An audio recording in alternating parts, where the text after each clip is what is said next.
PB&J, 3 letters with no apparent meaning, but we've all tried one as long as you're an American. And I'm curious, what is the worst PB&J? What is the best? What is the deepest, darkest valley? What is the absolute zenith? There's only one way to find out, and that's to make 10 levels of PB&J.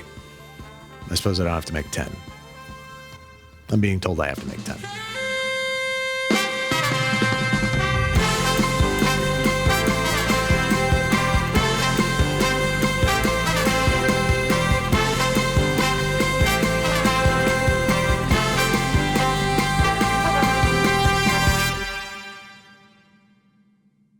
This episode is brought to you by Squarespace. They've supported this channel for over 7 years. In fact, they were my first ever sponsor. Squarespace is the perfect platform to create your own site and accomplish your goals online. Whether you're building a digital empire or just want people to give you hilarious episode ideas, Squarespace has you covered. I'm having a lot of fun making food ranking videos, and my favorite part is seeing what you guys suggest. So I built a site where you can submit your episode ideas. Go to rankedwithbabish.com and submit yours, and coming soon, you can see all my ranked lists. Squarespace's brand new designer templates make it so easy to set up exactly what you need. To create one of your own, head to squarespace.com for a free trial and use code Babish for 10% off your first purchase of a website or domain. How do you respond to the people that say calling this one a PB&J is getting too loose with your definitions? Well, to them I say, go literally f yourself to death, because I need a level 1. I need the absolute worst expression of a PB&J, and I'm very sorry that I said that you should f yourself to death. It's rude. What is the very lowest expression of peanut butter and jelly? Well, it's right here in my pocket. Don't worry, it's not Uncrustables. It is a healthy, certified vegan, plant protein, venture capitalist funded energy bar, health food object. It has a picture of a rather sumptuous peanut butter and jelly right there on the package. This is what I imagine peanut butter and jelly will be like 50 years in the future. No shade to True Bar, by the way. I actually like their products. As far as a peanut butter and jelly experience goes, it's going to stray the furthest from God. It's covered in a icing, I guess, question mark. I don't know if there's any semblance of peanut butter or jelly in this thing. There is not. There's maybe a peanut butter colored vegetable protein paste cellulose. There isn't even a hint of a semblance of a memory of jelly or jam in this. There are no ingredients to indicate an imitation of jam. I think this is just peanut butter, and I wonder if they just were like, people will probably try it if it's called peanut butter and jelly. Get in my belly, PB and jelly. We don't actually have to put jelly in there. They're not going to check. Some YouTuber asshole isn't going to check. But I got you. It does not taste bad for only having 7 grams of sugar. It's good plant protein, yada, yada. I have these for breakfast, so no shade to True Bar. That is not peanut butter and jelly. There's nothing about this other than peanut flavor and peanuts that bears a shadow of a resemblance to PB&J. So yeah, I think we found our level 1 PB&J. PB&J in name only. Level 2 is my favorite. Is that a moral failing? Absolutely not. Bad taste is not a moral failing. Nor is bad taste a failing. But it's bad? A delicious paradox. Peanut butter and jelly is a famously 3-ingredient sandwich, but fittingly for level 2, it's going to be a 2-ingredient sandwich. For me, Wonder Bread is, kind of the childhood standard choice for peanut butter and jelly. It's extremely soft. The jelly will soak through it in about 3 seconds flat. And if you have natural peanut butter out of the fridge, good luck. Good luck. You're not going to have any bread left. It's not going to survive the spreading process. Then for peanut butter and jelly, we have Goober, one of my least favorite products in existence. It's disgusting. The peanuts taste rancid, and the jelly doesn't taste like much of anything. You have no control over the jelly content. Isn't that what everyone gives the biggest f*** about with PB&J? Is the peanut butter and jelly ratio, the amount of it, whether you like a thin sort of swipe or a big mountain of the stuff? Who wants to surrender that much control? Who wants to let a nanny state peanut butter jelly jar tell them how much peanut butter and how much jelly they can have? This is a matter of civil liberty. I don't take a hard line on many things. Most things, like pineapple on pizza, whatever, I say live your life, enjoy yourself. But this stuff, you're wrong. This is a stiff peanut butter, so Wonder Bread is having a hard time keeping up. Level 2 PB&J, happy? You can see anywhere that the jelly's touching, you can see it's already like soaking through. There's a little tear here. The nicest thing I can say about this is that it's acceptable. If there was anything else to eat, I'd eat that. Because not only is the peanut butter, does it taste kind of rancid, it's over roasted. God, there's a progression that leans into like, what is that? Like sesame territory or something? And frankly, there's not enough jelly. You can see that it's in there, it's represented, but it's not being heard. You know, it's being given a seat at the table, but not being allowed to talk. Yeah, and the Wonder Bread, it is fine for a quick snack, but you need really smooth peanut butter, really soft, easy to spread peanut butter, and you need to really mix up your jam, because if there's any rigidity to your jelly, you're going to destroy the bread. Level 3, and once again, it fits in my front pocket. Can you guess what it is? That's right. It's an Uncrustable. Is this the cutest form of PB&J? Yes, next question. Oh, okay. Shh. Picturing Uncrustables. So kawaii. Do you know what it is? I don't know what to tell you. It's basically just a peanut butter and jelly with the crust cut off and crimped around the edges, sold frozen and thawed before eating. A childhood favorite. Usually these come slam jammed with peanut butter and jelly. So let's see if, it's as loaded as I remember it being. Not nearly. As you can see, they do follow that guideline of insulating the bread using peanut butter. They definitely have peanut butter on both sides so as to keep the jelly contained and the bread intact. And this is pretty much as awesome as I remember it being. It's a little light on the jelly. I remember it being like packed, but I might have just been a child. The slightly chewy edge, I think we all love, taking sandwich bread and compressing it into a little knot and eating that and chewing it. It's all chewy and doughy, whether we know it or not. I think all of us like that. It's got a decent amount of jelly in it, a decent amount of peanut butter. It's just a lovely little snack. Super enjoyable to eat. Yep, that is a level 3 PB&J. But there's more. On to level 4. Level 4, possibly the best level. The 3-ingredient classic. Hearty white bread, high-quality peanut butter, and grape jam instead of jelly. What's the difference between jam and jelly? Glad you asked. Jam has stuff like fruit particulate in it. Jelly is just basically sugar juice. You can kind of tell the quality of your sandwich bread by its width. Wonder Bread is very square. You can see that the crumb is very open and loose. It is not super, structurally integrous. Whereas a higher quality sandwich bread, you can see it's got a much denser crumb that's going to translate to a much denser kind of chew as you bite through it. It's going to absorb less jelly. It's going to keep its shape longer. It's going to feel better and taste better. It's a worthwhile upgrade all around. Wonder Bread has its place, but I can't think of many arenas in which this wouldn't dance circles around it. I don't know what arena you dance in. We have our hearty sandwich bread here. Let's just do this old-fashioned style. Let's not do any fancy trickery. Let's just do a good old-fashioned peanut butter on one side, jam on the other. No wizardry or witchcraft. I'm gonna let those kind of meld for a moment, You don't just dig straight into a peanut butter and jelly. No. You let those flavors get to know each other, okay? The jelly might actually be better for like holding things together, but I'm not dripping out the back. Nobody wants that. But you'd be hard pressed to do better. It's just peanut butter and jam in this case, but magic. I'm trying to describe a perfect peanut butter and jelly to you. But you've had one. That's the magic of this episode, is that you've had one. You've had maybe the best expression. I'm going to do everything I can. I'm going to pull every trick out of my trick box to try and make something better than this. But I'm willing to bet that, not unlike the classic Helen Hunt, Jack Nicholson film, this is as good as it gets. Is it fair to say this isn't a level of PB&J as much as it is a deviation into a taste test? I don't think that's very fair at all. I worked very hard on this level. I'm very proud of this level, and I did a very good job with this level. So no, I don't think that whatsoever. Well, I'm sorry I said anything. I am too. I have here before me a smattering of relatively widely available jams and jellies, and I'm going to taste each and every one of them with a little bit of peanut butter. And I'm going to tell you, beyond all recourse or question, which of these tastes best with peanut butter. That was too absolutist. Let's try again. and I'm going to tell you which one I personally think tastes the best with peanut butter.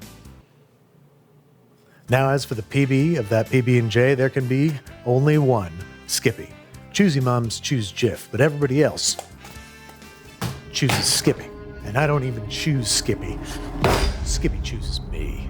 First up, Concord grape peanut butter. This is going to be my system. 2 popsicle sticks. What can be said about grape jelly and peanut butter that hasn't been said already? It is an inimitable classic. There's no denying it. There might be no improving upon it. Only one way to find out. Another mainstay, and I'm liking the look of this. This looks like a really thick but uniform jam, and that is important to me. I don't like big hunks of fruit in my PB&J. That is the one thing I will exclude from this. If there's big hunks of fruit in there, I'm not gonna go in there. Straight away, I think I might. I think that's better than grape. I think that flavor sparkles more. Never thought I was a strawberry jam guy, but here I am professing it to be better. Next up, blueberry. I don't know why, but to me it sounds elitist. It's really good, but boy does it taste gourmet. You know, tastes like the PB&J that they would serve at a very elite golf club. I don't know. It feels above me. Feels like it thinks it's above me. Raspberry. Now this is where I think we might have something that is different enough to not make a question mark appear above my head when I take a bite. Ooh. Oh, they play so nice though. Way tartar than the other stuff. Less sweet. Has texture to it, but not gross, mushy fruit textures, just seeds. So it's got a nice little crunch to it. I love that. It's not fair because I love raspberries so much. Like raspberry and chocolate is one of my peak flavor combos. I love raspberry and chocolate. Like this is doing things for me personally that it might not for you. This one's going to be my top pick so far with an asterisk that it's very specifically my top pick. So now I have a sour cherry spread. Nope. Nah. Marmalade and peanut butter. Don't have very high hopes for this one. Picturing dipping an orange in peanut butter makes me want to die. Weird. It demolished the taste. I couldn't taste the peanut butter. Definitely not the move for me. Do not like that one bit. This one I'm kind of excited about. Apple preserves. That's kind of disappointing. It's not bad. I was kind of expecting an apple dipped in peanut butter vibe, and it is, but that's so far from the spirit of a PB&J. There's not enough acid. It's very sweet. I think you need a good acidic, fruity, sharp punch to really make a good PB&J. So sad as it makes me to say, this is not it. Next up, fig preserves. I'm pretty curious about this, or at least I was until that apple debacle. Yeah. Too sweet. It also is not a strong enough flavor. Fig is a lovely flavor that gets completely lost underneath the peanut butter. Black currant. I managed to get my hands on some black currant. This is Genesis for PB&J. That tastes 125 years old, is what that tastes like. Solid hunks of fruit. That makes for a rather unpleasant texture in a sandwich, and it is also just a very simple, almost earthy berry flavor. Apricot. I'm actually feeling curious about this one. Yeah, it's got the sharpness, but I don't think it has an assertive, or dare I say it, different enough flavor from peanut butter. It's not like it gets lost under the peanut butter. It just plays too nicely with the peanut butter. Raspberry is so different from peanut butter. Grape is so different from peanut butter, and I think you need that stark contrast. In color, too. It's not going to be a very good-looking sandwich, is it? Pineapple preserves. This is interesting. I wonder if anybody's ever tried to combine pineapple and peanut butter. Doesn't sound right, doesn't look right. I bet it's not going to taste right. Yeah, no. Here we go, folks. Things just got interesting. Peanut butter and hot pepper jelly. No fruit involved unless we're talking about peppers, which are fruits. Wow, that is not very flavorful. Spicy, though. You know, I think I like the spice. It's making me wonder if peanut butter and jelly would benefit from spice. Something to consider in future levels. But then there was hot pepper cranberry jelly. It looks awful because it's got the seeds in it.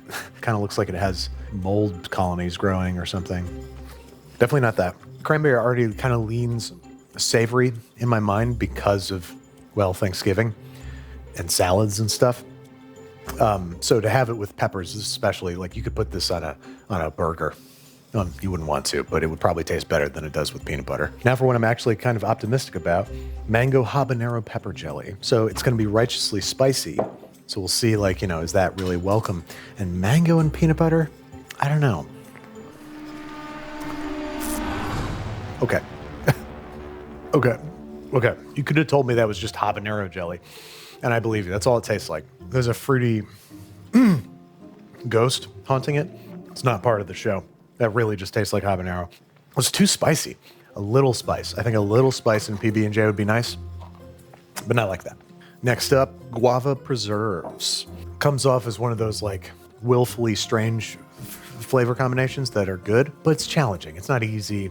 I'm tasting one then the other. They taste like they're two bands playing at the same time. They're playing separately but together and not in a harmonious way. So I don't think this is going to be it. Lastly, lingonberry. I don't even know what lingonberry is. Presumably it's made from lingonberries. Yeah. Nope. Save it for the IKEA. Save it for the meatballs. Don't waste it on your PB&J. So the best jam or jelly for PB&J is the one that you like the most, because I think it's going to really come down to your preferences. Mine are raspberry preserves. Nice, thick, tart, full of seeds. Love it. Let's take a look at that cross section. Oh, you just can't beat it. Yes. It's lighting up all different pleasure centers in my brain that I forgot were there. I thought they were dead. I like the little addition of texture. I love raspberry seeds. I'm a freak like that. And I love the way it plays with peanut butter. It is righteously tart. It's perfect. The point of this level was to see if we could level up PB&J with a rogue jam. Like what kind of crazy jam that we'd never expect makes a superior PB&J. Turns out a relatively familiar one is the key for me, red raspberry. So, I'm 35 and don't really understand TikTok. Is this sandwich not for me? That depends. Are you bussin'? I have no idea what that means. Are you bussin' right now? You know, every Sunday morning, the neighborhood children skateboard to my house and they rap upon my front door and they say, Mr. Babish, won't you please make us a PB&J with a little pizzazz? Now, of course, this has never happened, nor would I ever really want it to, because I have particular childhood traumas that make it very hard for me to access childlike joy or interact with kids in general. But if it did, this is what I would make. Let's make some main character glow up PB&J. Not making your own PB? That's chuggy. This little glizzy went to market. Jelly's low-key iPad kid beige flag behavior. Jam only. Juice of one lem. Bussin'. Let's give it a taste. I'm not trying to glaze, but goated. Sourdough bread, more like Sigma dough. A little bit of looks maxing. Then to make this CEO level, you know I gotta toast it. French toast it. Big yikes. Maple syrup. Big bowl status.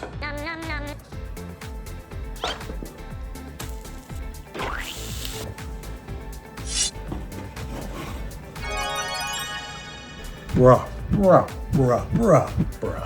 Low key, it's giving high key Skibbity Riz vibes. On God. So, what are the ingredients of PB&J? Well, there's peanut butter and jelly. Makes sense. And what goes into this sandwich? Well, there's peanut butter and of course, there's jelly. And there's a little bit of bacon. Aha! So it's not a PB&J. Man, be cool, all right? It's a PB&J. I'm just trying to give people the truth.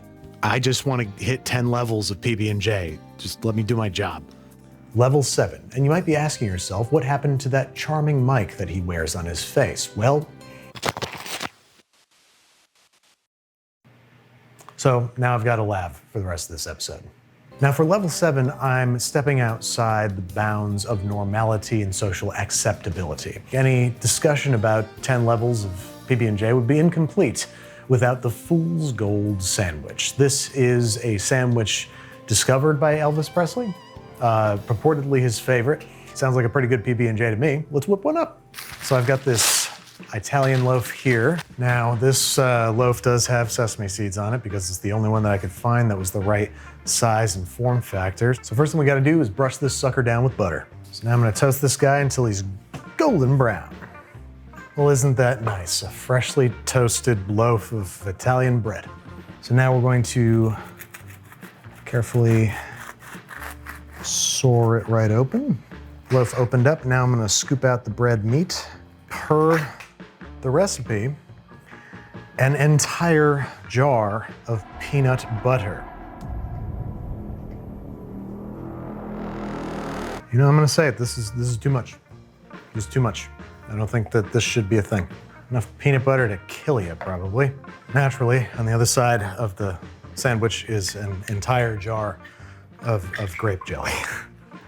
We gotta turn it sideways so you can get the sense of scale here. And whoever made this was naturally like, that's not enough. It needs a pound of bacon. Whole pound. Close up shop here. God, it's so heavy. That's crazy. How do you close this up? There we go, there we go, there we go. This sandwich weighs 2 pounds, 8 ounces, so 2.5 pounds. It's a little awesome in a little way, and it's pretty awful in a big way. What this is an overstuffed PB&J with a lot of bacon on it. The bacon works very, very well. Very delicious, the bacon. I don't know if it still counts as like a PB&J, if it's got bacon in it, but adds crunch, adds fat, adds flavor, smoke. It's really nice. All that to be said, I mean, look at it. It's questionable, it's form factor.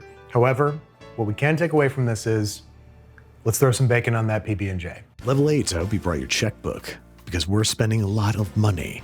$64, in fact, for ingredients to make a 3-ingredient sandwich. I have here examples of some of the most expensive peanut butter, jelly, and bread that I could find in New York City, which is saying something. For bread, we have a pain de mie from a local luxury bakery chain called PB&J. This loaf of basically a hybrid brioche Japanese milk bread is $22 before tax and I assume some sort of bread fee. I gotta say, it is a beautiful loaf. Like, it's got a big dip in the center there, but the sides are perfectly flat.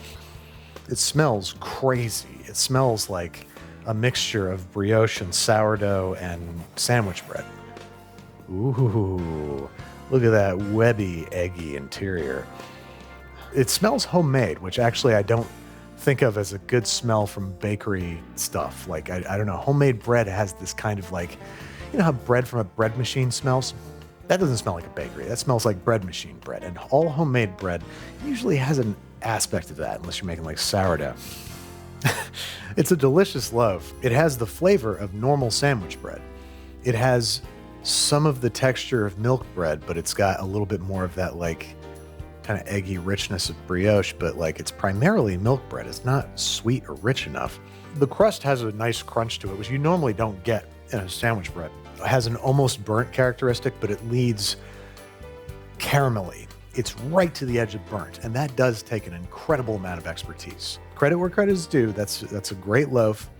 There's no way I'm ever buying another one. Now for the PB&J, I was able to source some PB and some J from 11 Madison Square Park. For those of you who don't know, 11 Madison Square Park is one of the icons of fine dining in the world, and in New York especially. And they offer a couple home products, some sundries on their website. So we have some peach and apricot jam from 11 Madison Home. And then the peanut butter. We have 11 Madison's salted peanut butter. Ingredients: peanuts, Amagansett sea salt, maca root powder, blue agave, and algae oil. It doesn't look separated, but it does look liquidous. It does look quite thin, but not too thin. That looks like it'll still make for a sandwich. Sure, Daniel Hum can make a $350 15-course tasting menu and constantly rock the Michelin stars, going from meat to vegan back again, but can he make peanut butter? God, is that good? Why is this so good? It is super sweet, like in a wonderful way. It's super salty, again, in a wonderful way. It's both peanutty and very rich, very savory, while being sweet. Like I would have guessed that there was like MSG in this or something. I mean, that's got to be some of the most delicious peanut butter I've ever had. Here. Oh, that's so good. It tastes like fresh peaches and apricots. Like, that is a wonderful flavor pairing. I did not think I was going to be into this. The pair of these before taxes costed $38. This is a $19 jar of jam and a $19 jar of peanut butter. And it's not even that big. It's 8.8 ounces. You're usually getting 14 ounces in a jar of peanut butter. Assuming generously that we're going to get 7 sandwiches out of this lineup here, that means that each sandwich, just ingredients alone, is going to cost $9.30. But I can't wait to try it. Holy shit. Let's go. On one side, our $19 peanut butter. I mean, it's a shame you don't really get much color contrast at all. This is just going to be a very brown sandwich. If it tastes the way I think it's going to, I mean, it could look like a pile of dog shit. Well, maybe I would care. Maybe that would be a bridge too far. No aspect of that works. All you taste is the apricot until it goes away. And then you just taste the peanut butter, which by comparison almost tastes burnt. I don't know why. Yeah, I mean, they sold this as a pair probably just to be cute. I don't know if they intended you to eat them together because that is not a good pair. God, each one alone is so good, though. It drives me insane. As we continue to learn, if you just buy the most expensive version of each thing and slap it together, it doesn't necessarily work. This bread would make for incredible French toast if you staled it out and you soaked it, and like this would be incredible French toast. But it's no good as a sandwich. I think it would be better for a savory sandwich. It's just not sweet enough. It's the best peanut butter and the best jam I think I've ever had. But put them together, no good.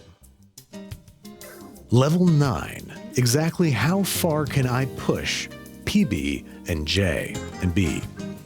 It's bread. I don't know why we don't say it that way. PB&J and B. Okay, I get it.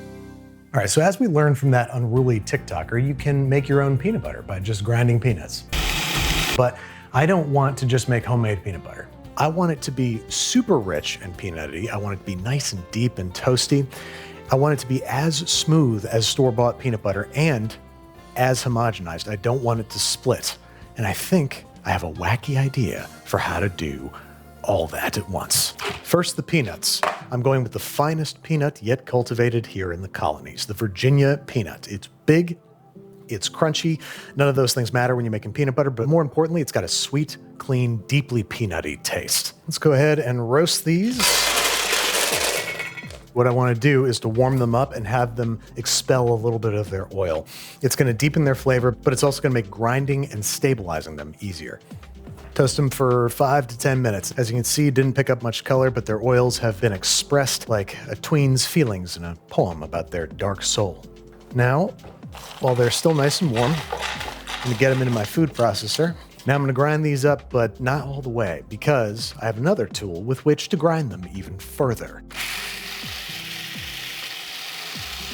Now you're going to see it go through phases here. First, it's going to turn into basically sand, and then into wet sand, and then into slop, and then into peanut butter, sort of. Okay, it's just starting to get to the slop stage, which is right where I want to stop. Normally you want to let this grind for up to 10 minutes if you're looking to make homemade peanut butter in the food processor, but it's never going to get store-bought smooth. For that, we're going to need a concha, or whatever you want to call it.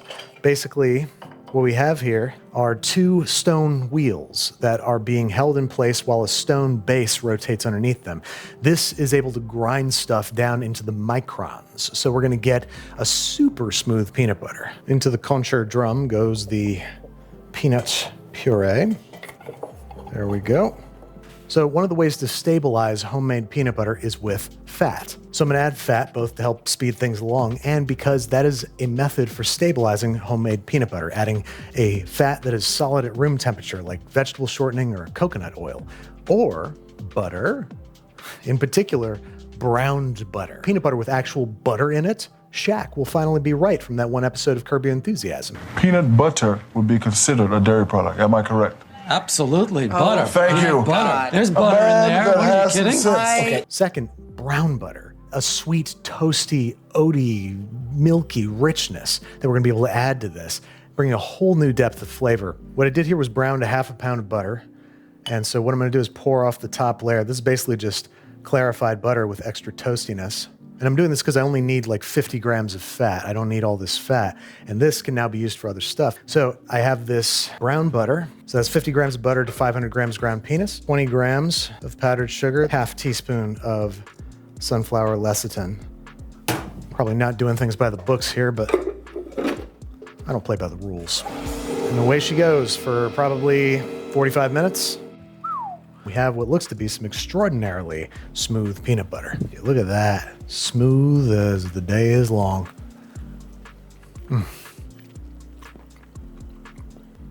Uh-oh. That's good. The butter makes it like super rich and definitely complements the roasty nature of the peanuts. Brown butter and roasted peanuts. Doesn't that just sound right? Doesn't that just feel right? And it's so smooth. It is just as smooth as Skippy. The only issue is that it's runny, but I think I know how to thicken things up. I learned something interesting on the internet. If you ever have peanut butter that's too runny, add some water. Sounds weird, actually works. The proteins in peanut butter will soak up the water and will make it thicker. Homemade Skippy. Smooth as Skippy, same consistency as Skippy, full of brown butter flavor. Now for the jelly or jam. In my case, jam. I have here 2 quarts of Concord grapes. I'm going with grape jelly both because we're in peak grape season right now and because homemade Concord jam tastes very different from store-bought. It's got a brighter, tangier flavor. So to make jam from Concord grapes, I now need to peel each and every one of these grapes. I've discovered that if you just grab the grape and squeeze them like a pimple, the flesh just pops right out. So instead of 10 years, this might take about 15 minutes. All right, there we go. Bowl of mini eyeballs and bowl of skins. Must be Halloween. Also, I'm very surprised to find that the juice from Concord grapes, at least initially, is not purple. These guys need to be cooked separately. We need to soften the skins so they can be pureed, and we need to soften the flesh so we can sieve out the pits.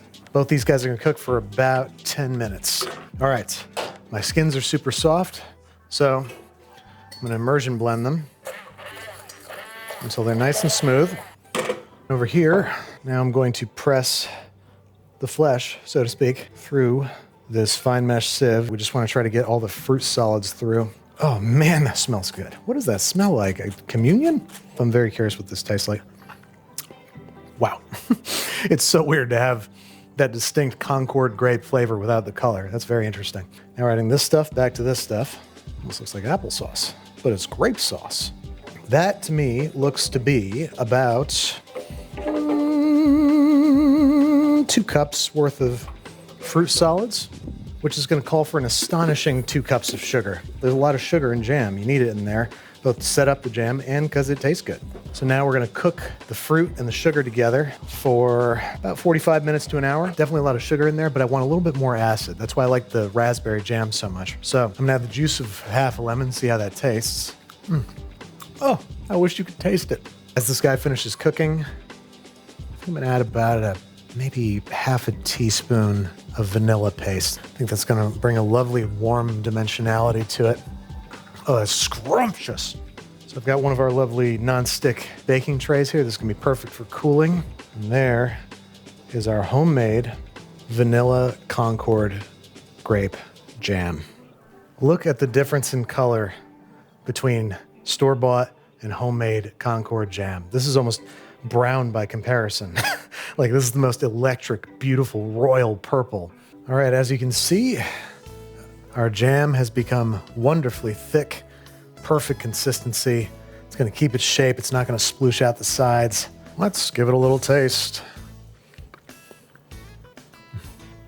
Oh my God, I made that?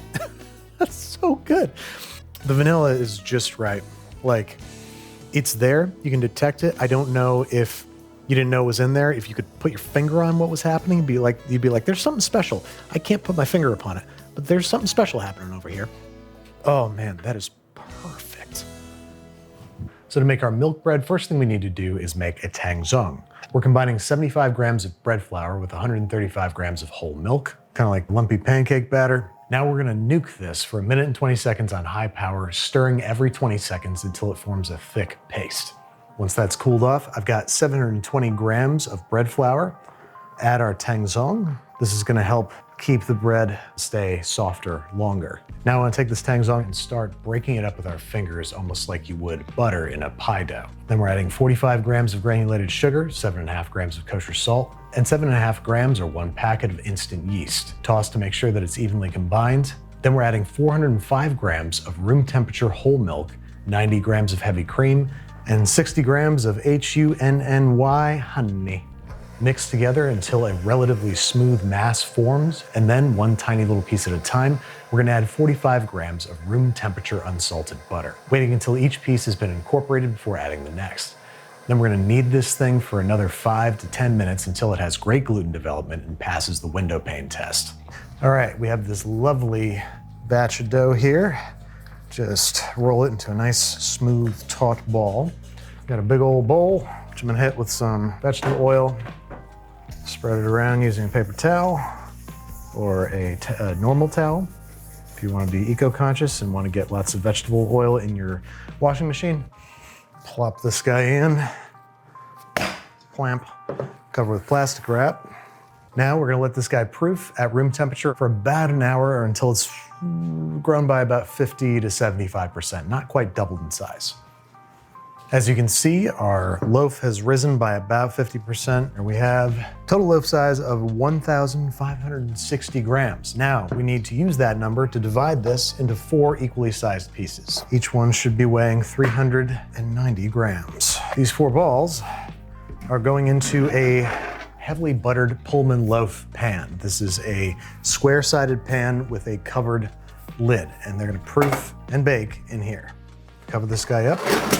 And now this guy's gonna proof until those balls have almost filled the pan. All right, let's take a look.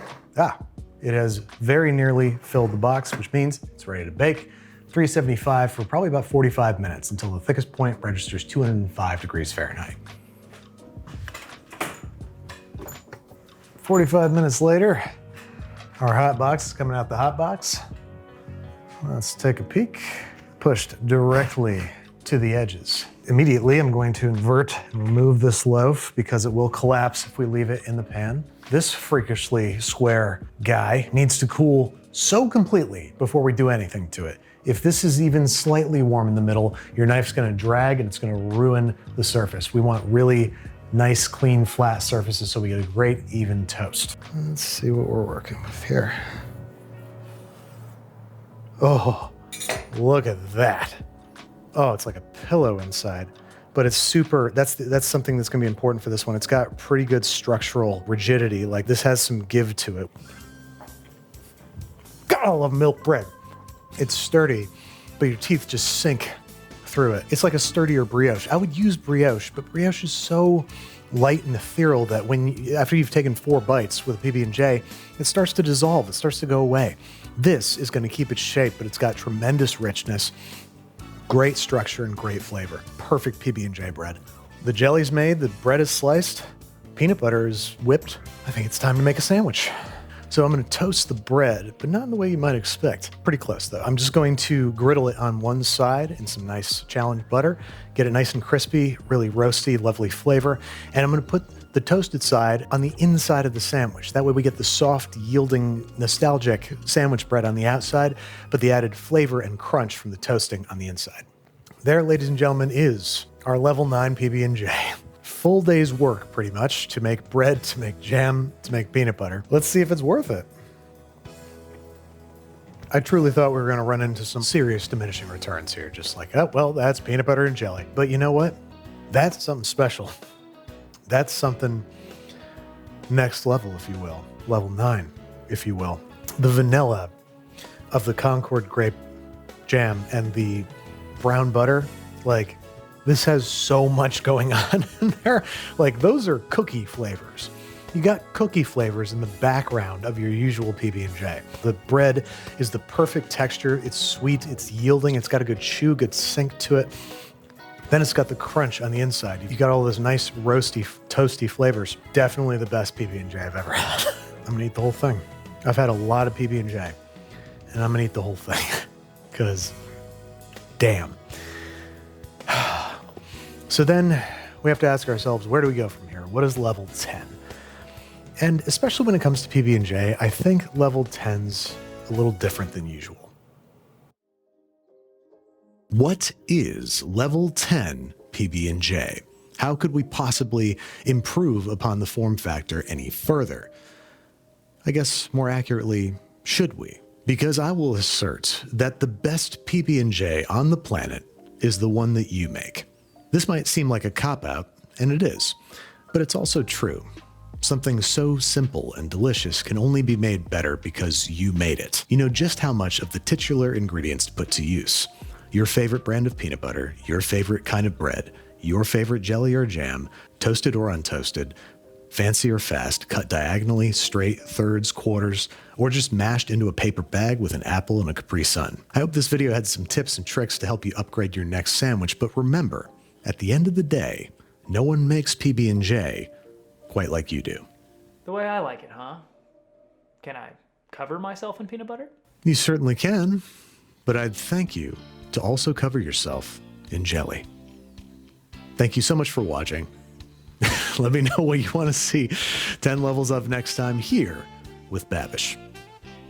Thanks again to my long-term partner Squarespace for sponsoring this episode. Be sure to head to rankedwithbabish.com to submit your ideas for what you think I should rank next or who you want to see as a guest. While you're there, admire the smooth template designed by Squarespace. If you feel stuck creating your website, Squarespace can definitely help. In just one click, you can choose from curated color palettes and fonts that can be applied to any template. You can create an entire site in just a few minutes. Their SEO tools help your site reach its audience, and you can use Squarespace to help manage your invoices for commerce or even generate your business name. The tools are all easy to use and at your fingertips. To create a site of your own, head to squarespace.com for a free trial and use code BABISH for 10% off your first purchase of a website or domain.